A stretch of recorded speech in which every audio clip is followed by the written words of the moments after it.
The bullet grazed her shoulder as Helena Vance threw herself behind the water trough, wood splintering around her as three more shots rang out in rapid succession across the dusty main street of Randsburg, California. It was July 1887, and the scorching desert heat made the air shimmer like liquid glass, but the coldness spreading through her chest had nothing to do with the temperature, and everything to do with the man she had trusted now trying to kill her. She pressed her hand against the shallow wound, feeling warm blood seep between her fingers as she crouched low, her heart hammering so hard she thought it might burst. Marcus had seemed so charming when she arrived in this mining town 3 months ago, seeking work as a seamstress after her father died. He had courted her with flowers and pretty words, convinced her to trust him with the small inheritance her father left, and then last night she discovered he had gambled every cent away. When she confronted him this morning, his charming mask had shattered, revealing something monstrous underneath. He had struck her across the face, and when she tried to run, he had drawn his gun. Another shot rang out, closer this time. Helena squeezed her eyes shut, fighting back tears. This was not how she imagined dying at 22 years old, murdered in a dusty street by a man who had whispered sweet promises just weeks ago. She could hear Marcus calling out to her, his voice slurred with whiskey even though it was barely noon. "Come on out, Helena. You think you can make a fool of me? Tell the whole town what I did." She knew no one would help her. Marcus had friends here, dangerous men who worked the silver mines and spent their earnings on cards and liquor. She was alone, an outsider, a woman with no family and no protection. The familiar despair settled over her like a heavy blanket. Men always hurt her. Her uncle had hurt her mother. Her mother's second husband had hurt them both. And now Marcus was going to kill her. The sound of hoofbeats cut through her panicked thoughts. A horse moving fast, coming down the main street. Helena risked a glance around the edge of the water trough and saw a tall figure on a black horse, riding straight toward the confrontation with the fearless confidence of someone who had faced down danger more times than he could count. "That is enough." The voice was deep, commanding, with a slight drawl that spoke of Texas origins. "Put the gun down before this gets uglier than it already is." Helena watched as the rider dismounted in one fluid motion, his boots hitting the packed earth with a solid thud. He was tall, well over 6 feet, with broad shoulders and the lean, muscled build of someone who spent his days doing hard physical work. He wore dark pants, a worn leather vest over a dust-colored shirt, and a black hat pulled low enough to shadow his face. 2 guns hung at his hips, but his hands remained loose at his sides, ready but not threatening. Marcus spun toward the newcomer, his gun wavering slightly. "This is not your business, stranger. This is between me and my woman." "She is not your woman if she is hiding from you behind a water trough." The cowboy took 3 steps forward, his movements deliberate and controlled. "I am only going to say this once more. Put the gun away and walk off, or I will make you put it away, and you will not like how that goes." Something in his tone made Marcus hesitate. Helena could see the calculation happening behind his bloodshot eyes, weighing his chances against this stranger. She held her breath, praying Marcus would be smart enough to back down. But Marcus had never been smart, especially when he was drunk and angry. He raised his gun, pointing it at the stranger. "I said this is not your business." What happened next occurred so fast Helena almost missed it. The cowboy's hand moved in a blur, drawing and firing in one smooth motion. The gun flew from Marcus's hand, blood blooming on his fingers where the bullet had struck. Marcus howled in pain and rage, clutching his wounded hand as his weapon clattered across the street. "The next one goes through your knee," the cowboy said calmly, his gun still trained on Marcus. And the one after that goes somewhere you will regret a whole lot more. Now get yourself to the doctor and then get out of this town. If I see you again, I will not be so merciful." Marcus looked like he wanted to argue, but the cold certainty in the stranger's voice made him think better of it. He stumbled backward, still cradling his bleeding hand, shooting venomous looks at both Helena and her rescuer, before finally turning and running down a side alley, leaving a trail of blood droplets in the dust. The cowboy holstered his gun and turned toward Helena, his expression softening as he approached the water trough. "Madam, are you hurt? I saw blood." Helena tried to stand, but her legs had turned to water. She slumped back against the rough wood, her whole body trembling with delayed shock. The cowboy moved quickly, kneeling beside her with surprising gentleness for such a large man. Up close, she could finally see his face beneath the brim of his hat. He had strong, weathered features, a straight nose, and a jaw covered with several days of dark stubble. But it was his eyes that caught her attention. They were a striking light brown, almost amber in the harsh sunlight, and they looked at her with genuine concern. "Let me see," he said softly, his hands carefully moving her blood-soaked fingers away from her shoulder. He examined the wound with the practiced efficiency of someone who had tended plenty of injuries. "Bullet just grazed you, bled a lot, but it is not deep. You were very lucky." "Lucky," Helena repeated, and then to her horror she started to laugh. It was a brittle, broken sound that quickly turned into sobs. She covered her face with her good hand, humiliated to be falling apart in front of this stranger but unable to stop the flood of emotion. She felt his hand on her back, steady and warm through the thin fabric of her dress. He did not try to hush her or tell her everything was fine. He just stayed there, a solid presence while she cried out her fear and anger and bone-deep exhaustion. When the sobs finally subsided, leaving her empty and wrung out, she wiped her eyes and looked at him. "I am sorry. I do not usually cry like that in front of people I have never met. No need to apologize. You just had someone try to kill you. I would be more worried if you were not shaken up." He pulled a reasonably clean handkerchief from his pocket and handed it to her. "I am Isaac Hartley. My friends call me Isaac. Helena Vance." She accepted the handkerchief and pressed it against her still bleeding shoulder. "Thank you for intervening. Marcus would have killed me if you had not arrived when you did." Isaac's jaw tightened. "How long has he been hurting you?"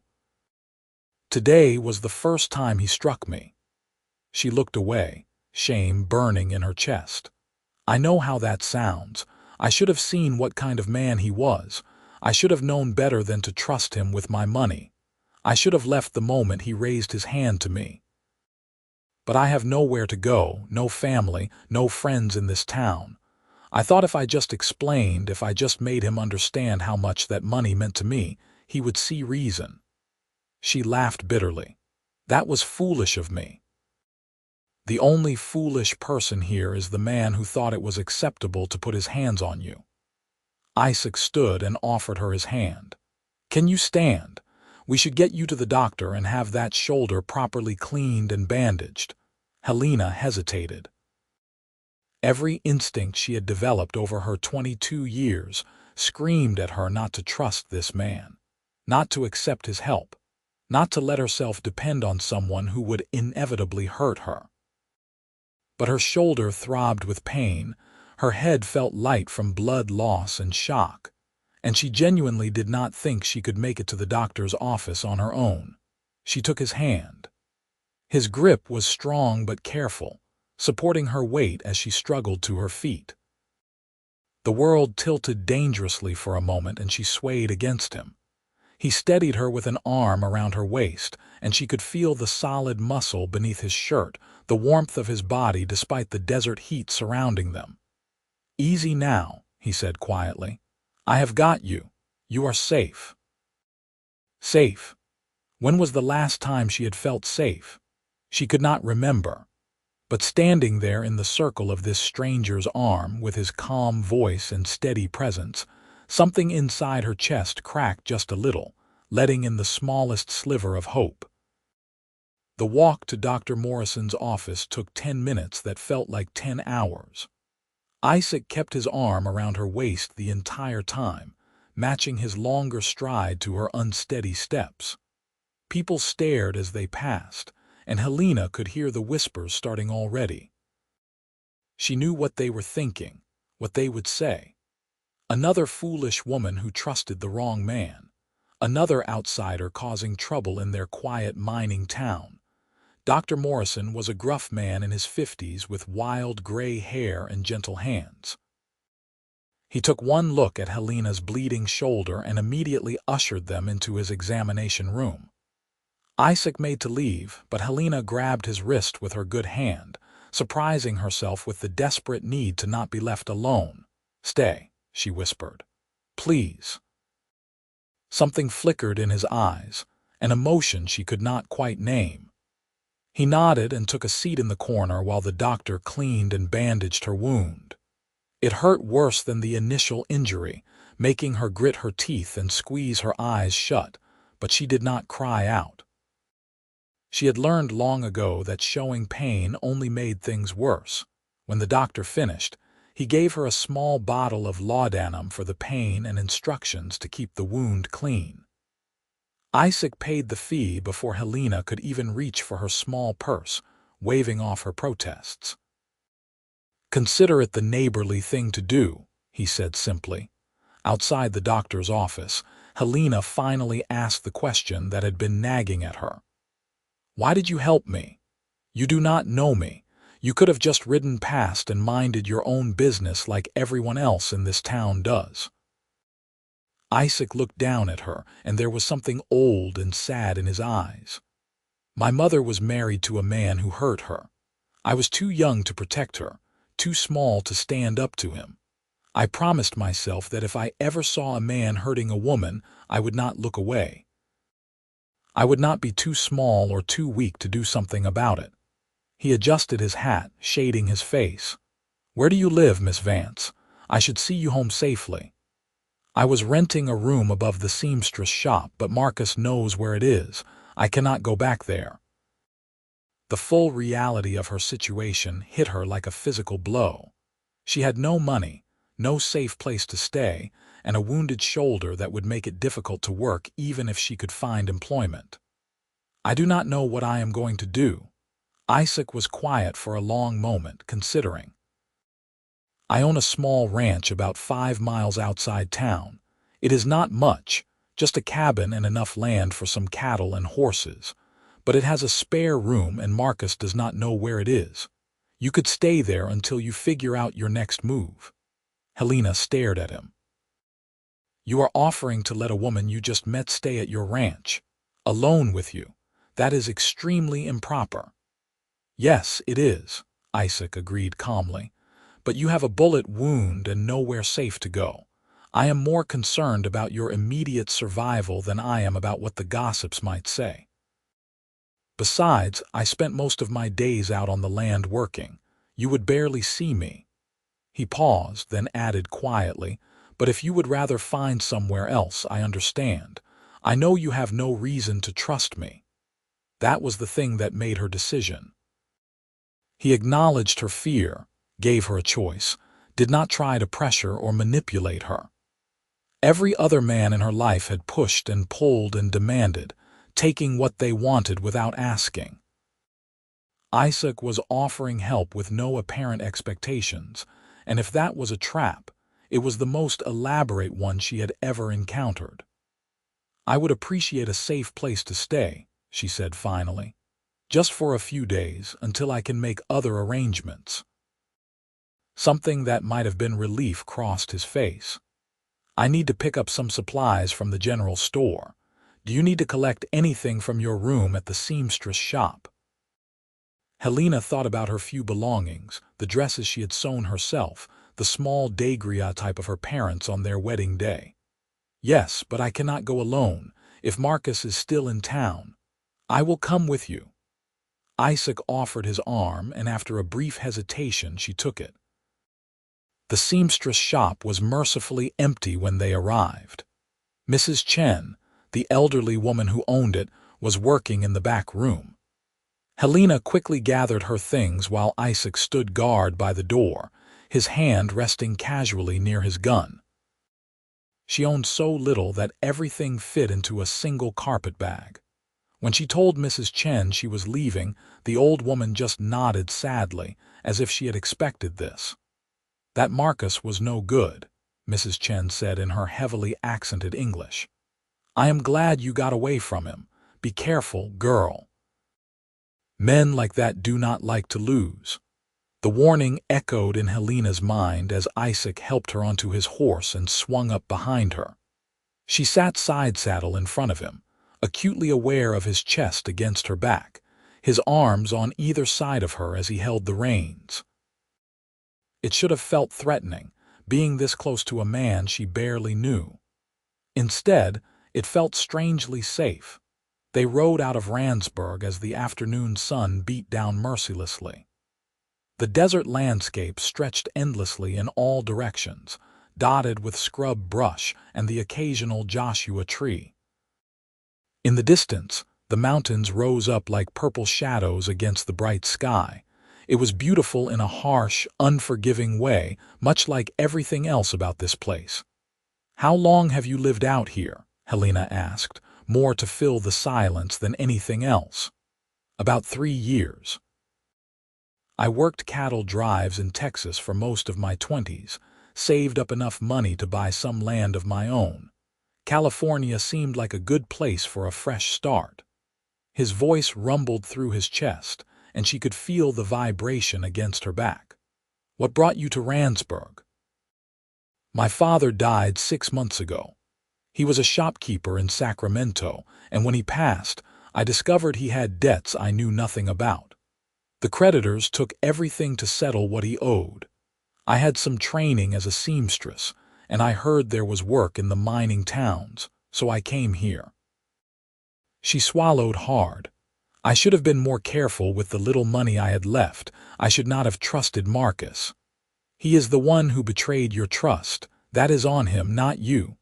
Isaac's tone was firm. "People who take advantage of others always try to make it seem like it is the victim's fault. It is not. You did nothing wrong." Helena wanted to believe him, but years of being told otherwise made it difficult. Her mother had always said that women had to be smarter, had to be more careful, because men would take advantage if given half a chance. And here, Helena had gone and done exactly what her mother warned against. They rode in silence for a while, following a narrow trail that wound through the desert. Eventually, Isaac's ranch came into view. It was modest, as he had said. A sturdy cabin made of rough-hewn logs with a covered porch, a barn that had seen better days, and several corrals for horses. She could see cattle grazing in the distance, maybe 30 or 40 head. It was not much, but it looked solid and permanent in a way that made something in her chest ache with longing. Isaac helped her down from the horse and led her inside the cabin while he went to tend to his horse. The interior was simple but clean. A main room with a stone fireplace, a wooden table with 4 chairs, a battered armchair near the hearth. A small kitchen area occupied one corner. 2 doors led off the main room, presumably to bedrooms. Helena set down her carpet bag and looked around, unsure what to do with herself. Her shoulder throbbed steadily, and exhaustion was pulling at her bones. She heard Isaac come back inside, his boots heavy on the wooden floor. "The room on the left is yours," he said, pointing to one of the doors. "It has a bed and a bureau, nothing fancy, but it is comfortable enough. The room on the right is mine.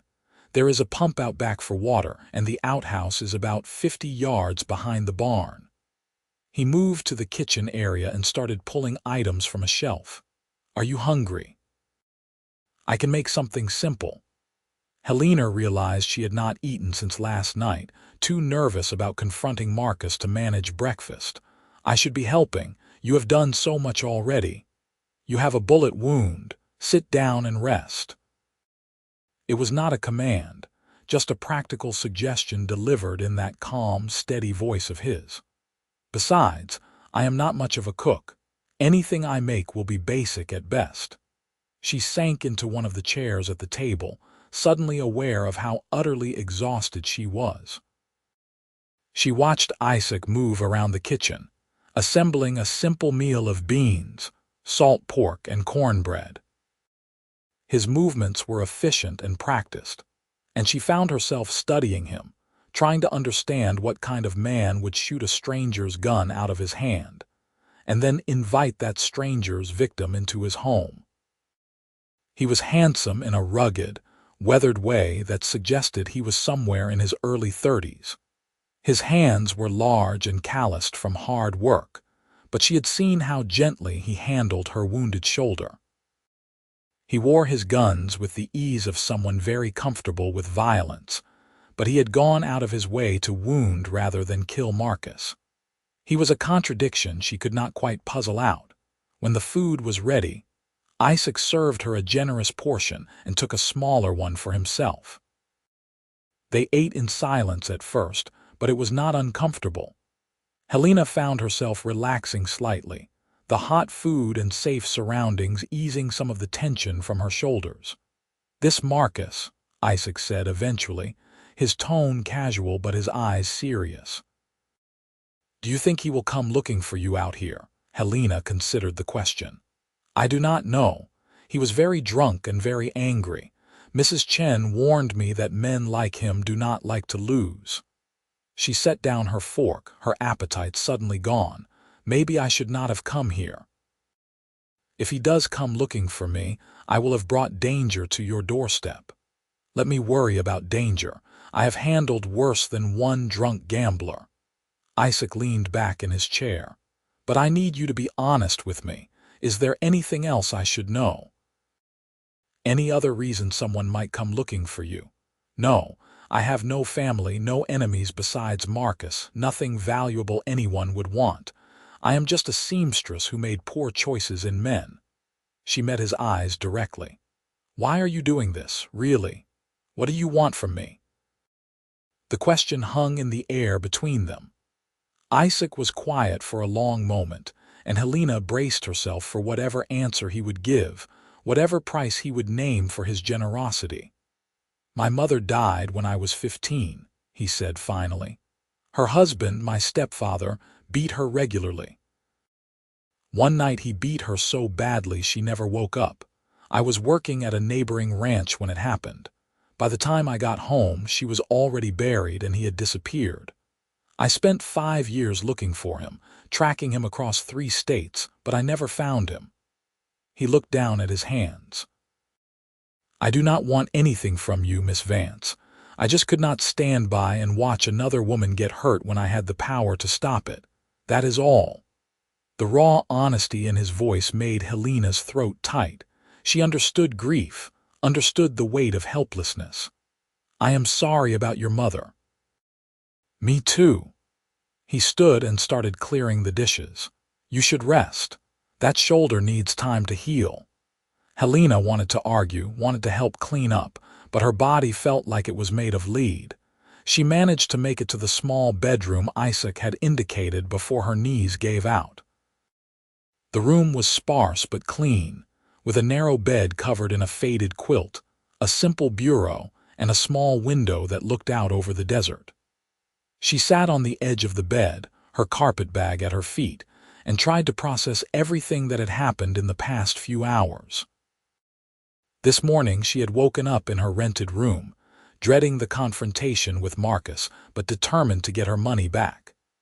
Now she was sitting in a strange man's ranch house with a bullet wound in her shoulder. No money, no prospects, and a future that looked more uncertain than ever. But she was alive. That was something. She changed into her nightgown with difficulty, her wounded shoulder protesting every movement.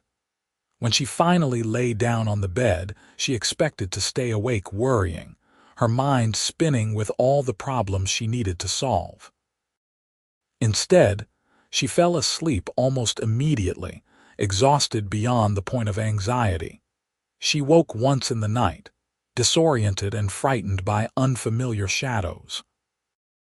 Then she heard the soft sound of Isaac moving around in the main room, the crackle of the fire he must have built up against the desert's cold night air, and she relaxed. She was safe here, at least for tonight. The morning sun streamed through the small window, and Helena woke to birdsong and the smell of coffee. She dressed slowly, her shoulders stiff and painful, and emerged from the bedroom to find Isaac already gone. A plate of biscuits sat on the table with a note written in surprisingly neat handwriting. Had to check on the cattle. Back by afternoon. Help yourself to whatever you need. Helena ate a biscuit and tried to figure out what she should do. She could not stay here indefinitely, imposing on Isaac's hospitality. She needed to find work, earn money, figure out a way to support herself. But her shoulder made sewing difficult, and she doubted any of the establishments in Randsburg would hire her after yesterday's spectacle. She spent the morning exploring the cabin, keeping herself busy with small tasks. She washed the breakfast dishes, swept the floors, tried to ignore the throbbing pain in her shoulder. The cabin had clearly been built by someone who valued function over beauty, but there were small touches that suggested Isaac cared about his home. Curtains on the windows, though they had been mended several times. Books on a shelf near the fireplace, their spines worn from repeated reading. A photograph in a simple frame on the mantel showing a woman with Isaac's eyes and a boy who must have been him at about 10 years old.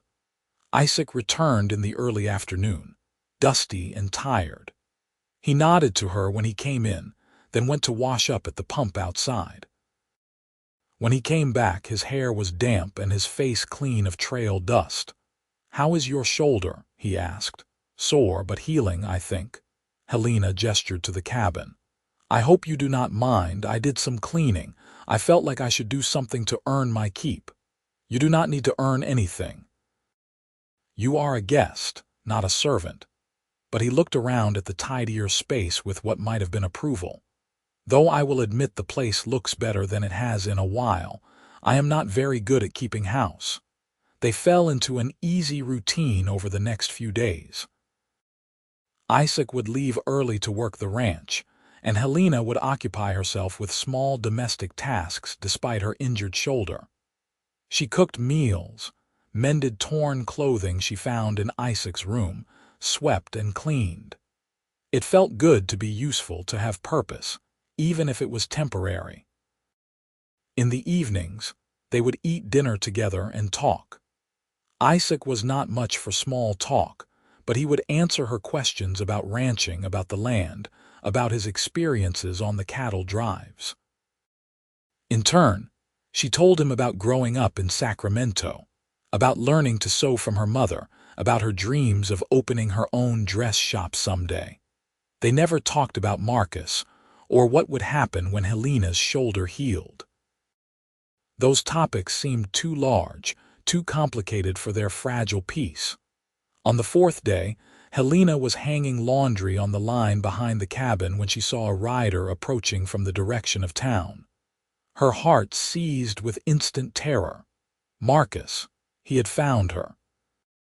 She dropped the shirt she was holding and ran for the cabin, her shoulder screaming in protest. Isaac must have seen the rider too, because he was already striding across the yard from the barn, his hand on his gun. "Get inside," he said quietly as Helena reached him. "Lock the door and stay away from the windows." But Helena could not make herself go inside. She stood frozen on the porch, watching as the rider drew closer. As he came into clearer view, she realized with a rush of relief that it was not Marcus. This man was older, heavier, with a star pinned to his vest. The sheriff. Isaac relaxed slightly but kept his hand near his gun. "Sheriff Crawford, what brings you out this way?" The sheriff dismounted heavily and nodded to both of them. "Isaac. Miss Vance." His eyes lingered on Helena with an expression she could not read. "I came to tell you that Marcus Bennett left town 2 days ago. Caught the morning stage heading east. Seems after you shot his hand, he decided Randsburg was not healthy for him anymore." Helena felt her knees go weak with relief. "He is really gone, and good riddance to him." The sheriff spat in the dust. "I knew he was trouble, but he had friends who made it difficult to move against him. You did this town a favor running him off, Isaac." He turned his attention to Helena. "I also wanted to check on you, miss. Make sure you were all right and here of your own free will." The implication was clear. The sheriff wanted to make sure Isaac had not taken advantage of her, that she was not being held against her will. It was kind of him to check, and Helena felt a rush of gratitude. "I am here because Isaac offered me a safe place to stay while I recover," she said firmly. "He has been nothing but respectful and kind. I am very grateful to him." The sheriff studied her for a moment, then nodded. "All right then. Just wanted to make certain." He climbed back on his horse. "You take care now, miss, and Isaac, you keep being one of the good ones." After the sheriff left, Helena sank down on the porch steps, her whole body shaking with relief. Marcus was gone. She was safe. She did not have to spend every moment looking over her shoulder, waiting for him to appear with a gun and murder in his eyes.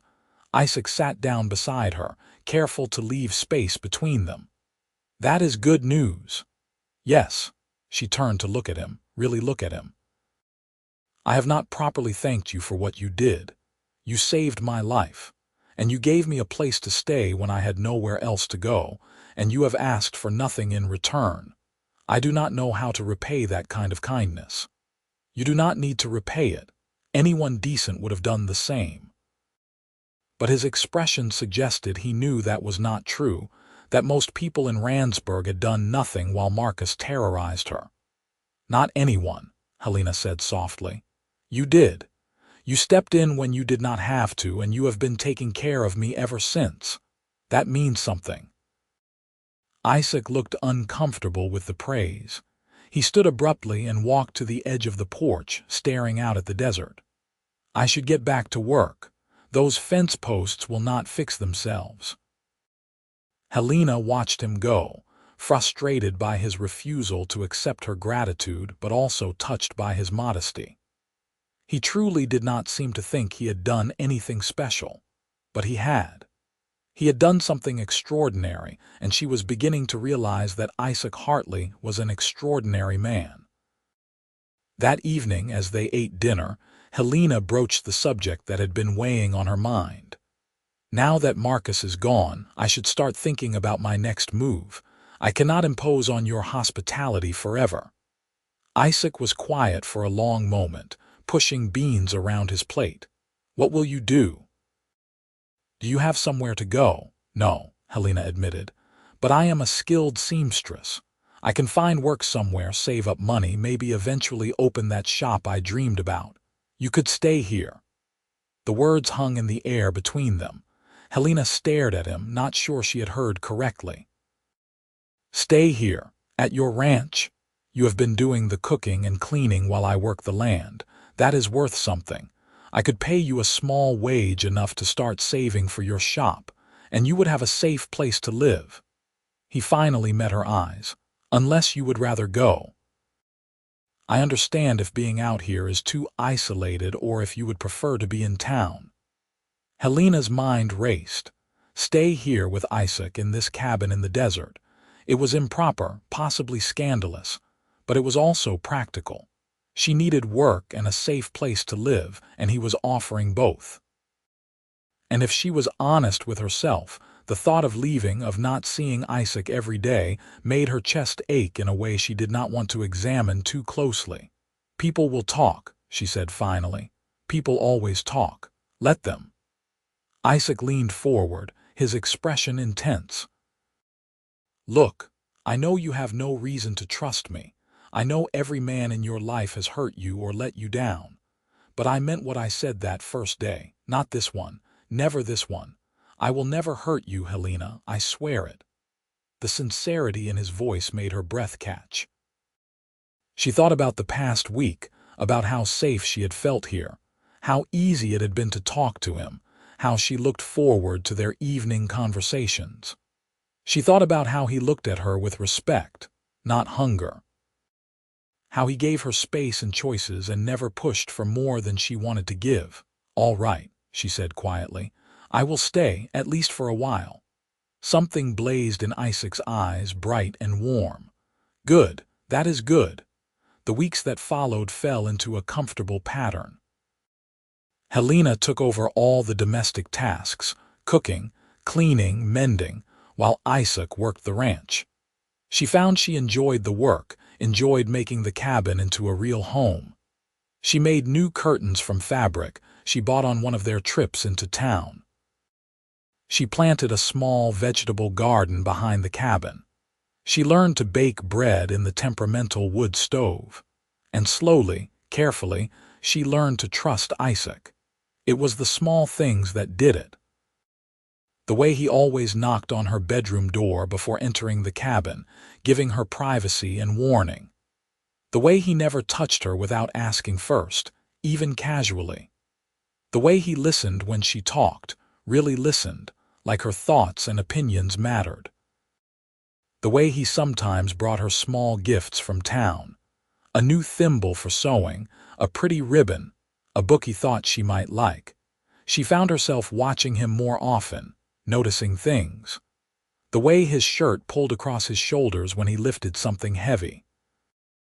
The way he smiled, rare but devastating when it happened. The way he was patient with the horses, firm but gentle. The way he read in the evenings, his brow furrowed in concentration. She was falling in love with him. She realized one day as she watched him repair a section of fence. The knowledge terrified her. Loving someone meant trusting them with your heart, and every time Helena had done that, she had ended up hurt. But Isaac was different. She knew he was different. The question was whether she was brave enough to take the risk. It was late August, nearly 6 weeks after Helena had come to the ranch, when things finally changed between them. They had gone into Randsburg for supplies, and on the way back, one of the wagon wheels hit a rock and cracked. By the time Isaac finished repairing it, the sun was setting, painting the desert in shades of orange and gold. They were still an hour from home when the wind picked up, bringing the smell of rain. Within minutes, the sky opened up in one of the sudden desert storms that could turn dry washes into raging rivers. Rain pounded down with surprising force, soaking them both within seconds. Isaac urged the horses faster, but the rain made the trail treacherous. Finally, he pulled the wagon under an outcropping of rock that provided some shelter and helped Helena down. They huddled together under the overhang, dripping and shivering as the storm raged around them. Helena could not stop shaking, whether from cold or from the sudden awareness of how close Isaac was, she could not say. His arm came around her shoulders, pulling her against his side for warmth. "I am sorry," he said, raising his voice to be heard over the rain. "If I had moved faster with that wheel, we would have beaten the storm home. It is not your fault. You could not have known this would happen." Helena turned her face up to look at him and found him already looking down at her. Water dripped from the brim of his hat and his shirt was plastered to his chest. He had never looked more handsome. "Helena," he said, and there was something in his voice she had never heard before, something raw and vulnerable. "I need to tell you something, and I need you to know you can say no. Nothing will change if you do. You will still have a place here, still have work and safety, but I cannot keep it to myself anymore." Her heart was hammering so hard she thought he must be able to feel it. "What is it?" "I am falling in love with you." The words came out quiet but firm. "I think I have been since that first day when you grabbed my wrist and asked me to stay with you at the doctor's office. You are brave and strong and kind, and you make me laugh even when you do not mean to. You make that cabin feel like a home instead of just a place to sleep. And I know you have been hurt before. I know you have every reason not to trust men, but I am asking anyway. Could you ever feel the same way about me?" Helena stared at him, her mind reeling. He loved her. This good, honorable man loved her. And she loved him too, had loved him for weeks now, but had been too afraid to admit it. "I do not know how to trust this," she whispered. "Every man who said he cared about me ended up hurting me. My mother's husband, my uncle Marcus, they all made promises they did not keep. I know." Isaac's hand came up to cup her face, his thumb brushing across her cheekbone. "I know, and I do not blame you for being scared. But Helena, I am not them. I will spend every day for the rest of my life proving that to you if you let me." She looked into his eyes, those warm amber eyes that had shown her nothing but kindness, and made her choice. She reached up and pulled his face down to hers, kissing him with all the hope and fear and love she had been holding back for weeks. Isaac made a sound low in his throat and kissed her back, his arms coming around her and holding her close. The kiss was gentle at first, questioning, but when Helena pressed closer, it deepened into something fierce and desperate. This was trust, she realized. This was choosing to believe in someone despite all the evidence that said she should not. This was bravery. When they finally pulled apart, both breathing hard, Isaac rested his forehead against hers. "Tell me what you are thinking." "I am thinking that I love you too," Helena said, and felt him go very still. "I am thinking that you terrify me because you are everything good I never thought I deserved. I am thinking that I want to trust you. I want to believe you will not hurt me. But I do not know if I am strong enough to survive being wrong about you." "You are wrong about one thing," Isaac said fiercely. "You deserve everything good in this world. You deserve kindness and respect and love. You deserve a man who will cherish you, not hurt you." His hands framed her face, tilting it up so she had to meet his eyes. "I want to be that man, Helena. I want to marry you and build a life with you. I want to wake up next to you every morning and fall asleep next to you every night. I want to give you the dress shop you dream about and fill our home with children and grow old watching the sunset over this desert. But only if that is what you want too." Tears were streaming down Helena's face, mixing with the rain. "What if I am not brave enough?" "You are the bravest person I know. You survived things that would have broken most people. You kept going even when you had every reason to give up." Isaac's voice was gentle but certain. "And you do not have to be brave alone anymore. I am here. I am staying. Not this one, Helena, never this one."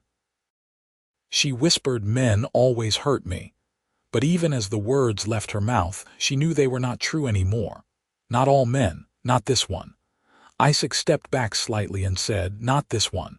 Never this one." And looking at him, at the love and certainty in his eyes, Helena finally believed it. She threw her arms around his neck and kissed him again, pouring all her hope and trust and love into it. Isaac held her like she was precious, like she was something to be treasured, and for the first time in her life, Helena felt truly safe. The storm passed as quickly as it had come, leaving the desert air fresh and clean. They drove home in companionable silence, hands clasped between them. When they reached the cabin, Isaac helped her down from the wagon, and this time when his hands lingered on her waist, she did not pull away. They stood there in the twilight, looking at each other, and Helena felt like she was standing on the edge of something enormous. A new life, a new future, a chance to be happy. "So what happens now?" she asked. "Now I court you properly," Isaac said with a smile. "I take you to church socials and buy you dinners in town and treat you like the lady you are. And when enough time has passed that you are absolutely certain you want to spend your life with me, I am going to marry you and never let you go. That sounds like a wonderful plan." Helena smiled up at him, and it felt like the first real smile she had given in years. Though I should warn you, I am already certain. Even so, you deserve to be courted." Isaac brushed a damp strand of hair back from her face. "You deserve romance and flowers and all the things I imagine you dreamed about as a girl." He kept his word. Over the next few months, Isaac courted her with a determination and sweetness that made her fall more in love with him every day. He took her to Randsburg for the church social and danced with her, despite his admitted lack of skill. He brought her wildflowers from the desert, bundles of yellow and purple blooms that she arranged in jars around the cabin. He sat with her on the porch in the evenings and pointed out constellations, telling her stories about the stars.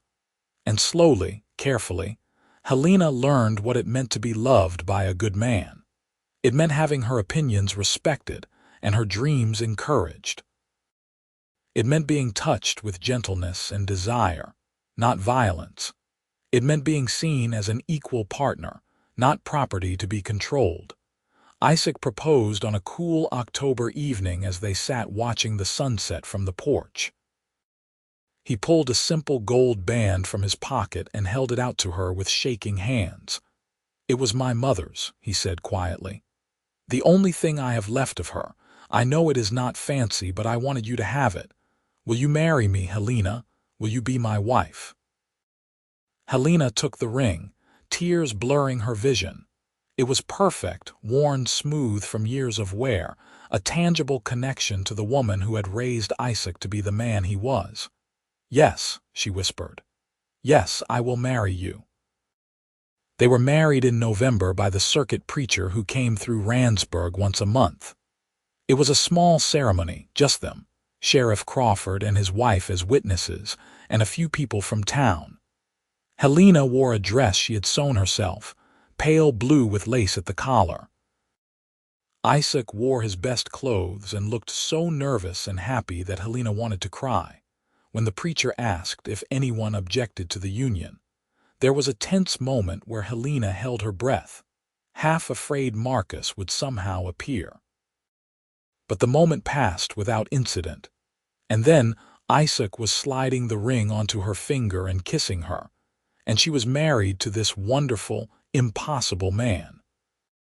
The wedding night was gentle and sweet, Isaac patient with her nervousness, showing her that physical intimacy could be about pleasure and connection rather than pain and control.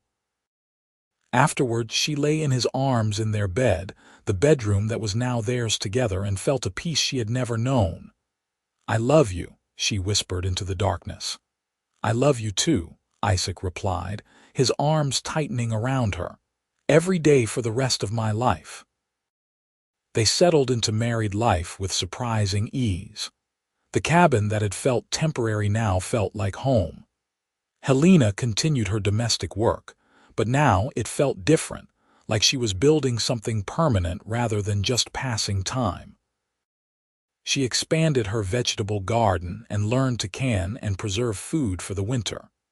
She took on sewing work for some of the women in town, building a small but steady business. Isaac proposed building her a proper shop in Randsburg, but Helena declined. She found she preferred the peace of the ranch, the quiet rhythm of their days. She could do her sewing at home and deliver the finished pieces when they went to town for supplies. It was a good life, better than any she had imagined for herself. Winter came, cold and harsh even in the desert. Helena learned to manage the wood stove to keep the cabin warm and to cook hearty stews that would sustain them through the long, dark evenings. She and Isaac would sit by the fire, her sewing while he read, comfortable in each other's presence.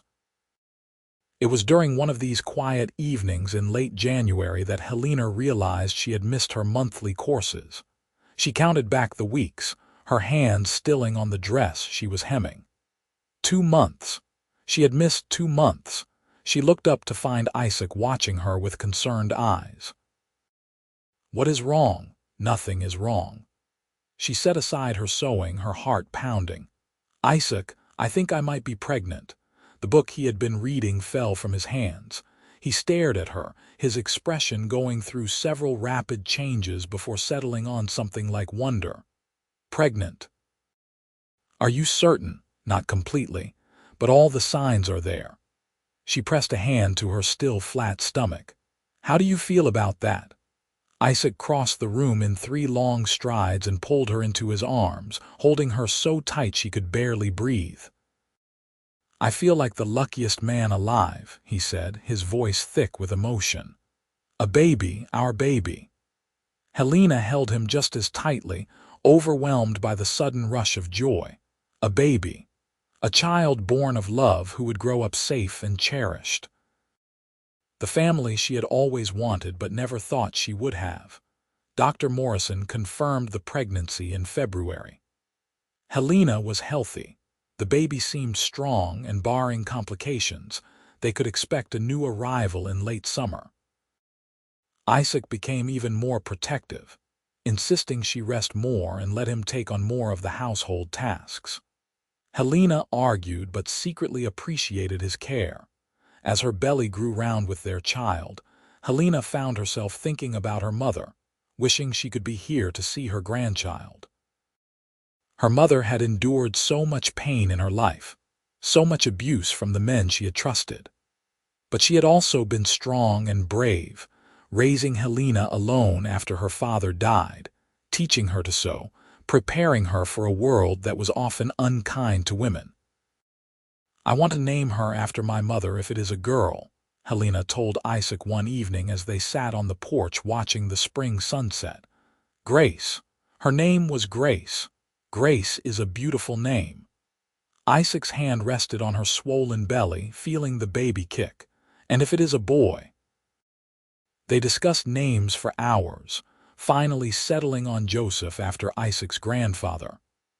Boy or girl, their child would have a name that honored family, that connected them to the past while looking toward the future.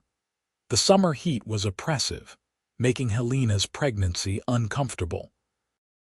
But Isaac did everything he could to help, bringing her cool water from the well, fanning her when she was too hot to sleep, rubbing her swollen feet. She had never felt so loved, so cared for. The baby came in late August during a rare afternoon rainstorm. Dr. Morrison arrived just in time, and Isaac held Helena's hand through the long, painful hours of labor. When she felt like she could not go on, he whispered encouragement, reminding her how strong she was, how much he loved her, how soon they would meet their child. And then, finally, there was a baby's cry, loud and indignant. Dr. Morrison smiled and said, "You have a son, Mrs. Hartley. A son, Joseph." Isaac cut the cord with shaking hands, and then the doctor was placing the baby in Helena's arms, and she was looking down at the tiny, perfect face of her child. He had Isaac's nose and a head full of dark hair, and when he opened his eyes, they were a deep, indeterminate blue that would likely change color in the coming months. "Hello, Joseph," she whispered, tears streaming down her face. "Hello, my beautiful boy." Isaac leaned over them both, his finger gently stroking Joseph's tiny hand. The baby's fingers curled around his father's finger, and Isaac made a sound that might have been a laugh or a sob. "He is perfect. You are perfect. I love you both so much." Those first weeks with a newborn were exhausting and overwhelming and more wonderful than Helena could have imagined. Joseph was a hungry baby who woke frequently in the night, and Helena spent hours nursing him, rocking him, learning the different meanings of his cries. Isaac helped however he could, changing diapers, walking with Joseph when he was fussy, taking over all the household tasks so Helena could focus on the baby. Watching Isaac with their son made Helena fall in love with him all over again. He was so gentle, so patient, talking to Joseph in a soft voice as he changed him or carrying him around the ranch, pointing out the horses and cattle as if the baby could understand. He was the father she had dreamed of but never expected to find. As Joseph grew, the ranch grew too. Isaac hired a ranch hand to help with the work, a quiet young man named Tom who was respectful and hardworking. With the extra help, Isaac had more time to spend with his family. Helena watched him teach Joseph to walk, catching him when he fell, celebrating his first steps. She watched him teach their son to ride, patient and encouraging when Joseph was frightened of the big horses. When Joseph was 3, Helena realized she was pregnant again. This time she was less scared, more confident in her ability to bring a child into the world. Isaac was thrilled, already talking about siblings and a full house. The pregnancy was easier than the first, and in the spring of 1891 they welcomed a daughter. They named her Grace, as they had planned. She was smaller than Joseph had been, with wisps of blonde hair and eyes that would eventually settle into her father's amber brown. Joseph was fascinated by his baby sister, wanting to hold her and help care for her, though at 3 he was still too young to do much more than gently pat her head. Life on the ranch settled into a new rhythm. Helena had her hands full with 2 small children, but she would not have traded it for anything. This was the life she had dreamed of, the family she had never thought she would have. The cabin rang with children's laughter and the sounds of play. The vegetable garden was often trampled by small feet. The quiet evenings by the fire now included bedtime stories and songs. Isaac had expanded the ranch, building it into a profitable operation. He had nearly 200 head of cattle now and had started breeding horses as well. They had built additions onto the cabin, adding more bedrooms and a proper bathing room. The dress shop Helena had once dreamed of seemed like a distant memory, but she did not mourn it. This life, this family, was better than any dream. On their 5th wedding anniversary, Isaac took her into Randsburg for dinner at the hotel restaurant, leaving the children with Tom's new wife, Marie.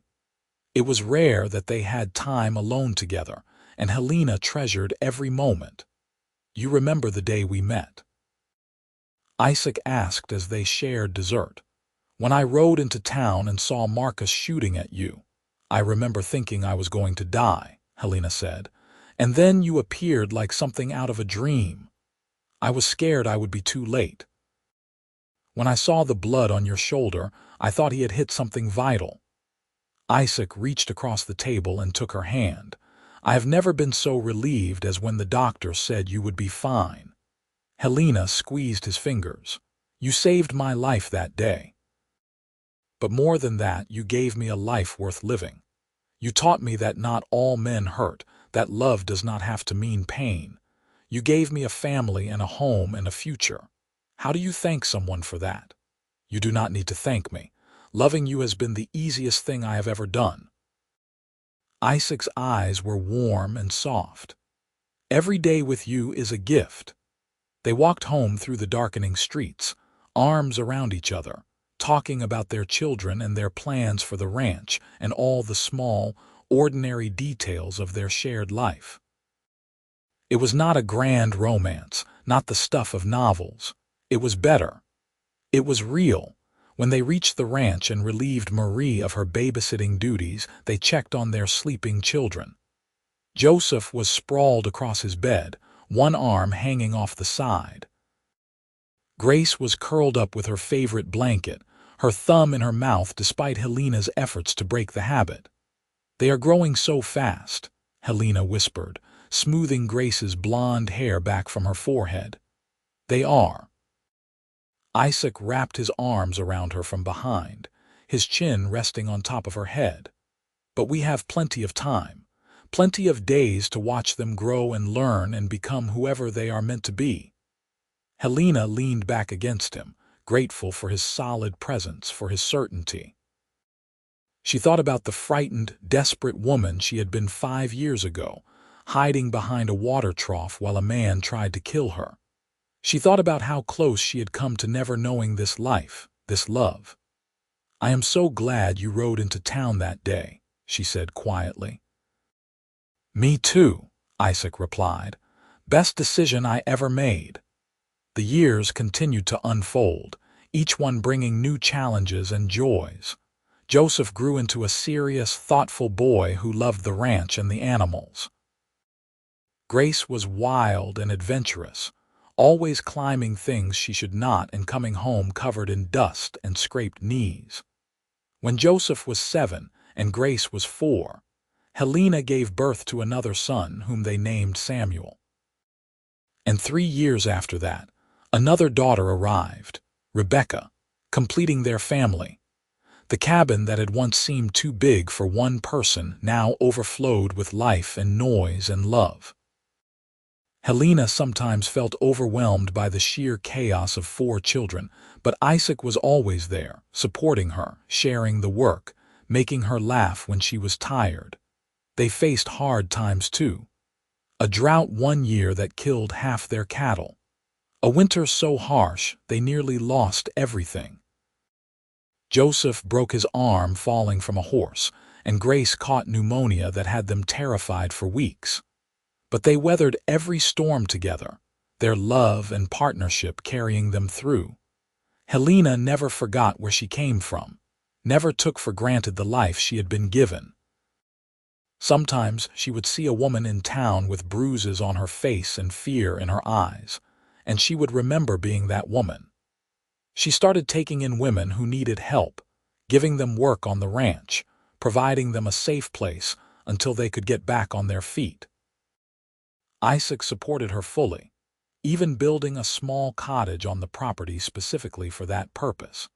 It became known in the area that the Hartley Ranch was a safe haven for women fleeing bad situations.